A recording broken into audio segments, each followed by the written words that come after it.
வணக்கம். நாம் இன்றைக்கி அவரைக்காவும் கத்திரிக்காயும் வச்சு ஒரு சைடிஷ் ரெடி பண்ண போகிறோம். முதல்ல அவரைக்காவையும் கத்திரிக்காவையும் சுத்தம் பண்ணி எடுத்து வச்சுக்கலாம்.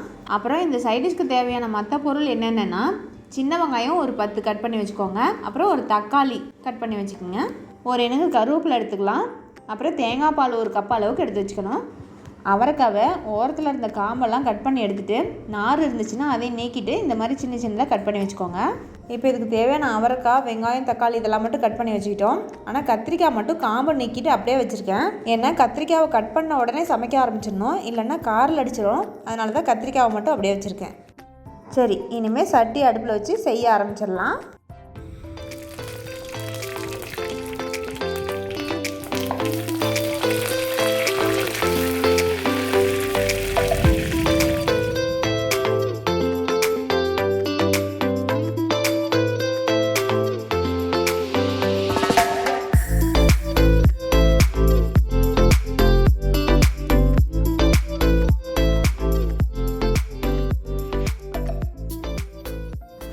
இதிலே தேவையான அளவுக்கு உப்பு சேர்த்துக்கலாம். கொஞ்சமாக மஞ்சள்தூள் போட்டுக்கலாம். இதில் நம்ம அவரைக்காவும் கத்திரிக்காவும் ரெண்டையும் கலந்து செய்கிறோம். ஆனால் அவரைக்காயை விட கத்திரிக்காய் சீக்கிரம் வெந்துடும். அதனால் அவரைக்காய் போட்டு வதக்கிட்டு ஒரு 5 நிமிஷம் மூடி வச்சிடலாம். இந்த சமயத்தில் கத்திரிக்காவை கட் பண்ணி தண்ணியில் போட்டுக்கலாம்.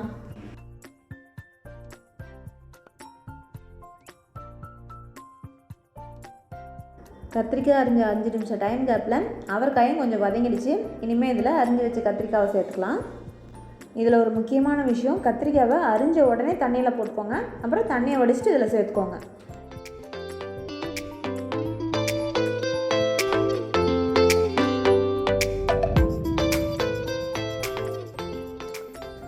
இப்போ இதில் காரத்துக்கு தேவையான அளவுக்கு குழம்பு மிளகாத்தூள் சேர்த்துக்கலாம்.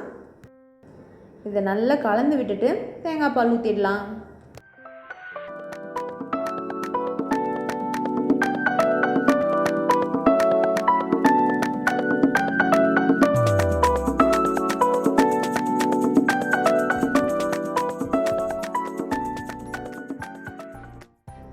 இந்த அவரைக்காய் கத்திரிக்காயெலாம் தேங்காய் பால்லே நல்லா வெந்து வருது இல்லையா, அதனால் சாப்பிட்றதுக்கு அவ்வளோ டேஸ்ட்டாக இருக்கும். இந்த தேங்காய் பால்லாம் இன்னும் கொஞ்சம் சுண்டட்டும். அதனால் மூடி வச்சு இன்னும் ஒரு 5 நிமிஷம் மீடியம் ஃப்ளேம்லேயே வச்சிடலாம். இப்போது தேங்காய் பால்லாம் நல்லா சுண்டிடுச்சு. அதே மாதிரி அவரைக்காய் கத்திரிக்காயெலாம் நல்லா வெந்திருக்கு. இனிமேல் தீ அணைச்சிட்டு வெங்காயத்தாள் தூவிக்கிறேன். இதில் விருப்பப்பட்டால் கொஞ்சமாக மிளகுத்தூள் தூவலாம். அவ்வளோதான், அவரைக்காய் கத்திரிக்காய் காம்பினேஷனில் செஞ்ச ஒரு சைட் டிஷ் ரெடி ஆகிடுச்சு. இனிமேல் இதை சாதத்தோடு வச்சு சாப்பிடலாம்.